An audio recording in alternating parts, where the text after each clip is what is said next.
Ndëgjoni këtë hadith që thot pejgamberi Allah, kur Allahu e don një rob, i thot Xhibrili që Xhibril filanin pe du, dhe e don dhe Xhibrili dhe atë njeri.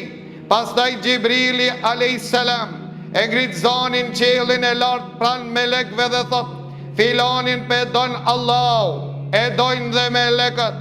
Kur ta dojnë melekët, Allahu azza wa jall i ban prani në tokë, që nën kupton se fillojnë krijesat me dasht atë njeri që e ka dasht Allahu azza wa jall.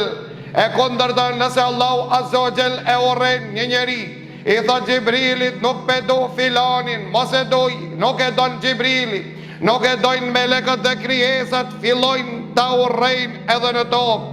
Ndërsa njerëzit me dasht është e rëndësishme vëllezër të ndërsh, për çka se janë dëshmitarët e Allahut në tokë, që thot pejgamberi Allahut se ju jeni dëshmitarët e Allahut në tokë, ndërsa melekët janë dëshmitarët e Allahut azza wa jall në qiell. Pra Allahu azza wa jall nëse e don një rob, i ban atij prani,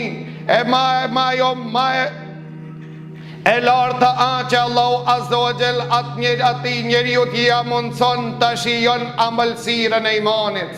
Ai që arrin këtë shkallë, s'ka mundësi që imani t'i shmanget nga zemra e tij.